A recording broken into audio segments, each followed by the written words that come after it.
In a nation where 25 million people have no right to know if their leader is even alive, silence becomes a weapon of control.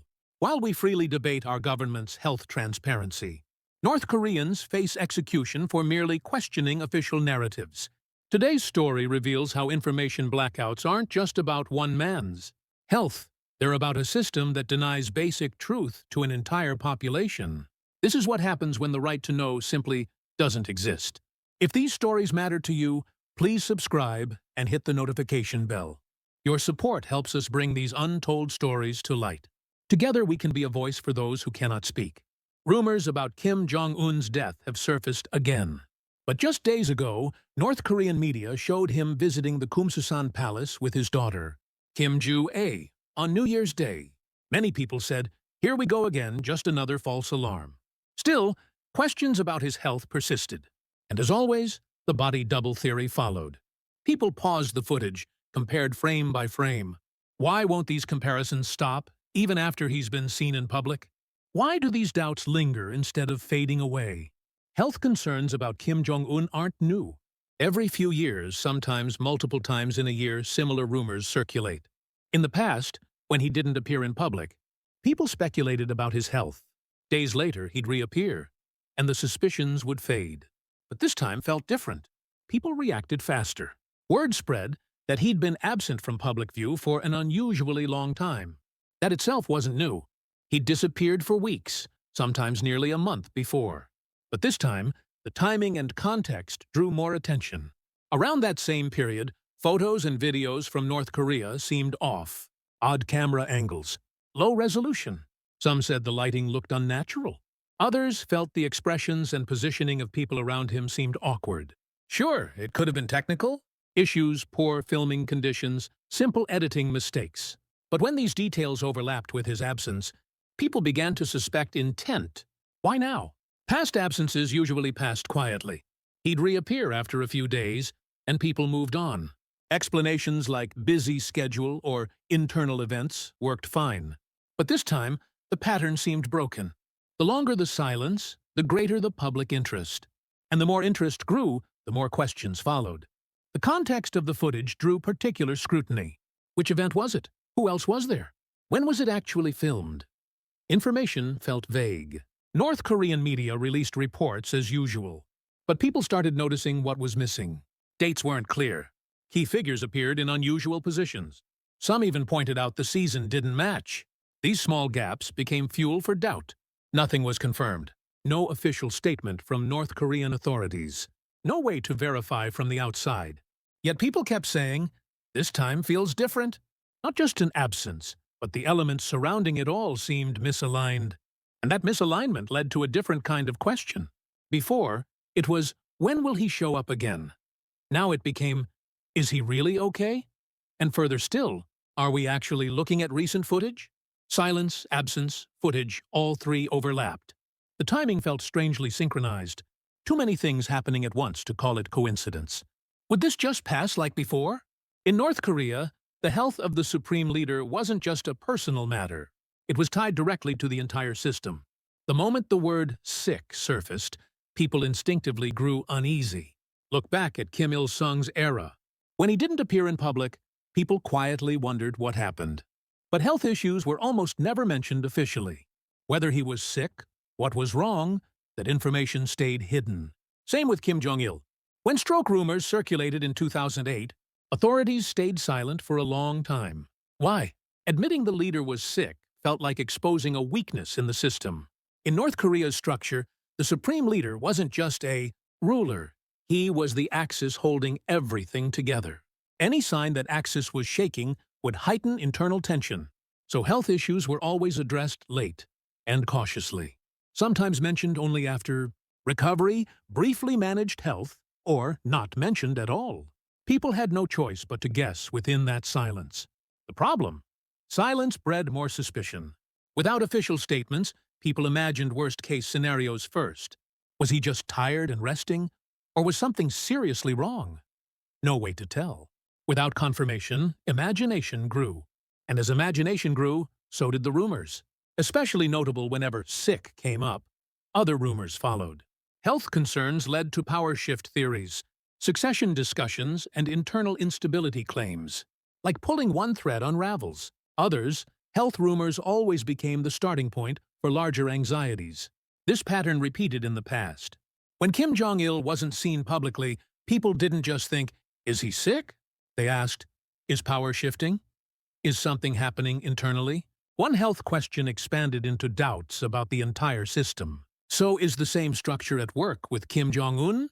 The user prompt is empty, so there is no primary language to identify. I cannot provide a meaningful summary without a user prompt to reference.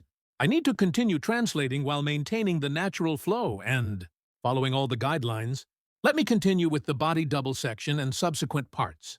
People's unease wasn't just about one man's health. It was fear of what that health issue might mean, how the system would react, what movements might occur internally. That uncertainty made people anxious, and that anxiety kept growing, unconfirmed. No official statement came. Silence lengthened. People's imaginations didn't stop. Is the same pattern repeating again? Whenever health rumors surfaced, one question followed almost automatically. Is that really him? Body double. Theories were among the most persistent rumors surrounding North Korea's supreme leader. Why do people always suspect this first? Similar stories circulated during Kim Jong-il's time.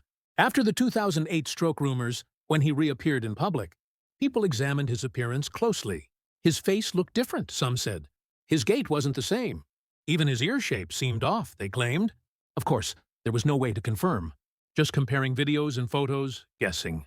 But those guesses didn't fade easily. Once doubt took root, it resurfaced with every new video. People kept comparing with old footage. Same with Kim Jong-un. Every time health concerns arose, the question followed. Is that really Kim Jong-un? When his weight changed noticeably, when he reappeared after an absence, the same question came up again this time. What makes people suspicious? Mostly physical features. Facial contours, body shape, walking style, hand gestures, even speech patterns. They compared these with past footage, searching for subtle differences. The problem? No way to verify if those differences were real. Different lighting can change how a face looks. Different angles can alter how body shape appears. People naturally change over time. But those rational explanations came second. The feeling that something's off came first. Suspicion grew, especially when video quality was poor or camera angles were limited. Why film from far away? Why only show side profiles? Why no close-ups? As these questions piled up, people thought, are they hiding something? So do body doubles actually exist? Nothing's confirmed. No official evidence that North Korea uses doubles. But lack of evidence didn't weaken the theory. If anything, can't be proven became another reason to suspect more. Some people started re-examining old footage, comparing videos from years ago with recent ones, analyzing what changed. Ear position, eyebrow angles, voice, tone, even these minute details became subjects of scrutiny. What's strange in these comparisons? People weren't looking for evidence of sameness, but evidence of difference. Similar features got glossed over. Different ones got emphasized, as if they started with the premise, it will be different. Why? Probably because in uncertain situations, people assume the worst first. It'll be fine comes after something's wrong. That's human instinct. And that instinct kept body double theories alive. With every new video, the same question repeated, is that really him? This time, that question still remains unanswered. Health rumors happened before, but this time they spread faster. Within days, maybe hours, they reached worldwide. Why so fast? First factor, the length of silence. His public absence felt longer than before. Exactly how many days didn't matter. What mattered was, people felt, he's been gone too long this time. That feeling turned into anxiety quickly. Second, the quality of the information gap. Not just his absence, but North Korean media reports during that period seemed different from usual. Important events where his attendance wasn't clear. Reports of attendance without accompanying photos or videos. These factors combined gave people the impression they're hiding something. Hiding means there's a reason to hide. People started imagining what that reason might be. Third, the speed of external reporting. In the past, news from inside North Korea took time to reach the outside. This time was different. The moment his absence began, foreign media started reporting almost in real time. One outlet reported, others followed. Those reports spread to more outlets. Social media played a major role. Expert analyses appeared. Comparison materials with old footage got shared. Someone's speculation spawned more speculation, all within hours. Is this just because of technological advancement? Partly, yes. Information travels faster now, but that alone doesn't explain it. Technology is just a tool. People use that tool. Why people reacted so quickly? Why they actively shared and spread this information? That's the more important question. Probably because of anxiety. The longer the silence, the greater the anxiety. The greater the anxiety, the greater the thirst for information. Without solid information, people sought uncertain information instead. And as uncertain information spread rapidly, anxiety amplified further. Another notable point: these rumors weren't limited to a specific region or group. In the past, mainly countries around the Korean peninsula showed interest. This time it became a global topic. Europe, the Americas, Asia, similar questions arose everywhere. Why so much interest? Because North Korea isn't just seen as one country's internal problem, it's directly tied to regional security. Depending on the leader's condition, the surrounding situation could change. That concern existed, so rumors went beyond simple curiosity. People genuinely wanted to know what was happening, and that curiosity made information spread even faster. Silence, absence, reports, social media, all these elements converged at one point. Like multiple gears meshing and turning simultaneously, each element accelerated the others. The result? Rumors spread faster than ever before. Days were enough. Maybe even a single day. Was this speed coincidental? Or was something really different this time? North Korean authorities stayed silent. No clarification. No explanation. The longer that silence, the bigger people's imaginations grew. No official statement meant no way to confirm. Was he okay? Was it serious? Temporary? Permanent? Nobody knew. In that void, people started creating their own answers. The problem? Most of those answers were worst-case scenarios. Why? Why did people think something bad happened before? Probably nothing serious. Probably because of uncertainty. When solid information is absent, humans instinctively assume danger first. Better to assume danger and be safe than assume safety and face danger. Survival instinct. North Korea's silence triggered exactly that instinct. With no words, people could only imagine the worst. What if it's really serious? That question wouldn't leave their minds, and that imagination became more specific over time. Vague anxiety at first, gradually developing into detailed scenarios. What illness it could be. How serious it might be. If so, what happens next? These thoughts spiraled. Especially as silence lengthened, people became convinced they're hiding something. If things were fine, why wouldn't they say so? Silence itself seemed like proof of severity. Looking at the past, this pattern repeated. When Kim Jong-il didn't appear publicly, North Korean authorities said nothing for a while. During that time, all kinds of speculation ran wild outside. Hospital admission, intensive care, even death. What came out later? Some of those guesses were right, some wrong. But accuracy wasn't the point. The point was how much people's anxiety grew during the silence. The same thing happened this time. Without official statements, people created their own narratives. Some attempted medical analysis, some compared with past cases. Some theorized about North Korea's internal political structure. But these imaginations had one thing in common. All started from the premise: the current situation isn't normal. Almost no analysis began with, "Things are probably fine." Why? Probably because of the message silence sends. If things were really fine, why not say so? That question kept lingering. Silence was interpreted as, "There's a reason they can't speak." And that reason was mostly interpreted negatively. The longer the silence, the bigger the rumors. One speculation bred another. Small doubts turned into strong convictions. With no way to verify, nobody could say, "That's not it." What's strange? Breaking the silence was simple. North Korean authorities just needed one statement. He's healthy. No problems. He'll appear publicly soon. One sentence might have been enough. But that statement never came. Silence continued. Imagination didn't stop. So was this silence intentional? Or was it a situation where they couldn't speak? This wasn't the first time. In the past, supreme leaders disappeared from public view. Each time there was silence, rumors, anxiety. Think back to Kim Il-sung's era. When he suddenly didn't appear, official events. He didn't attend. Days passed without news. People wondered, where is he? What's he doing? Is he okay? Then one day he reappeared, as if nothing happened, continuing normal activities. No official explanation. People's questions naturally dispersed. That was the end. Kim Jong-il's time was a bit different. When stroke rumors circulated in 2008, silence lasted longer. Weeks passed without public appearances. North Korean media didn't report his movements for a while.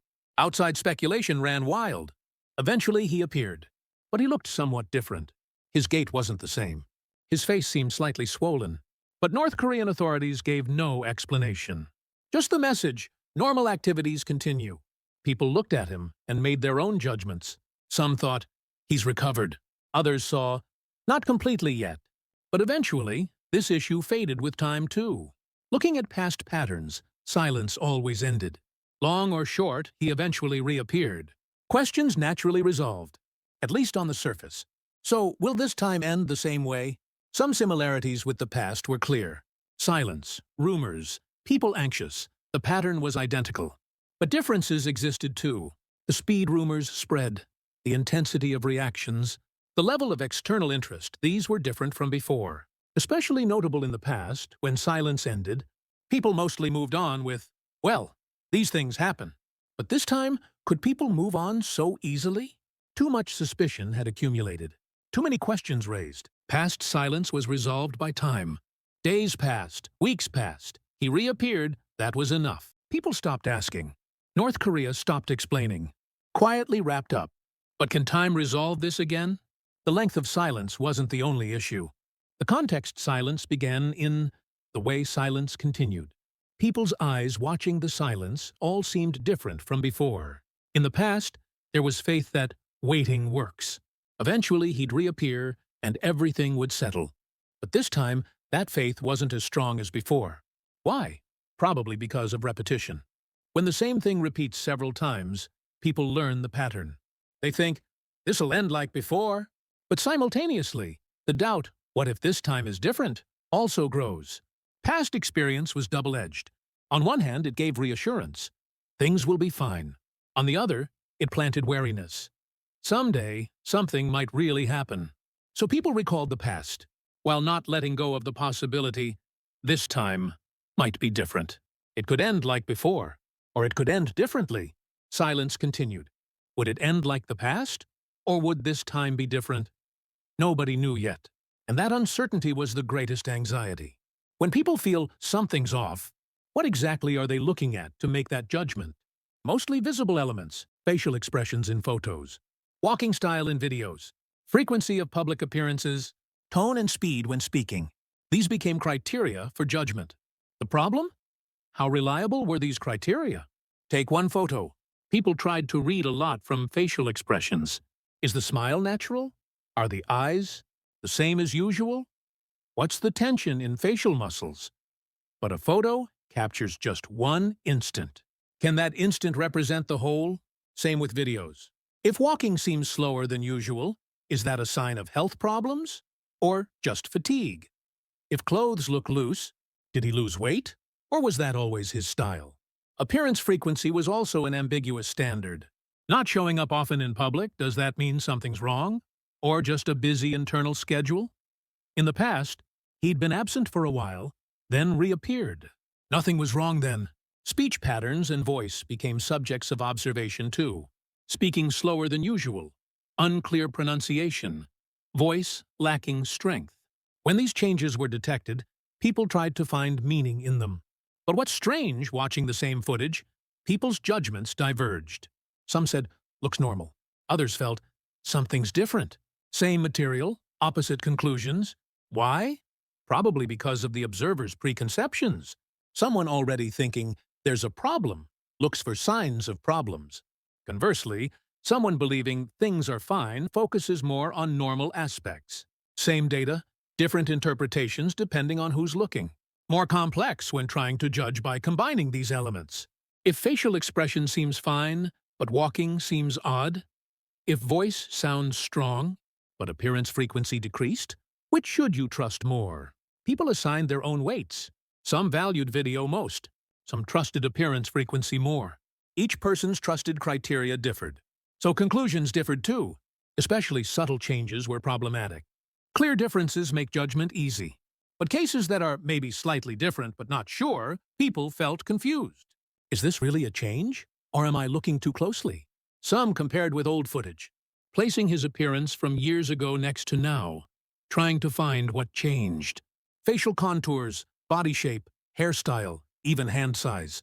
All kinds of details became comparison subjects. But people change over time. Faces age, weight fluctuates, walking styles shift. How do you distinguish natural changes from warning signs? Ultimately, judgment criteria were vague. No clear evidence, just signals open to interpretation. And those signals were read differently by different observers. So what are we really judging? Are we looking at objective facts? Or what we want to see? Photos, videos, frequency, speech patterns, all of these could be clues. Or sources of illusion. Which was closer to truth? Nobody could be certain. Many questions have been raised.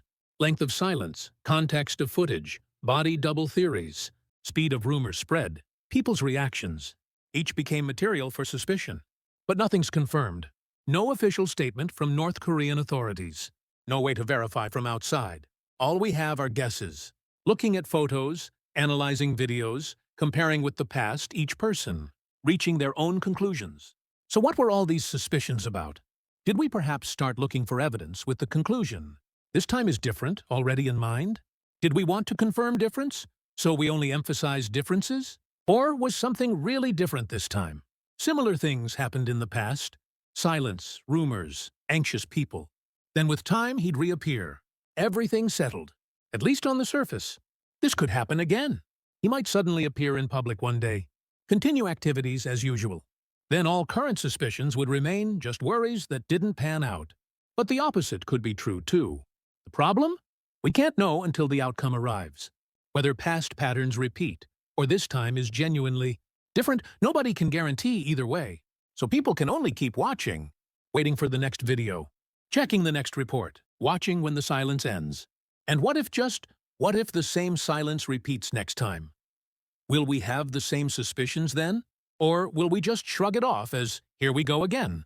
Silence will repeat. Eventually, he'll be absent from public view again. People will wonder again. That's the structure surrounding North Korea's supreme leader. But will there be as many questions then as now? Will rumors spread as fast? Will people be as anxious? We don't know yet. One thing's certain. As long as there's silence, suspicion will continue. Whether this time is different or the same time will tell. If this video helped you, please subscribe and like. Your interest gives us strength to create better content. Thank you for watching.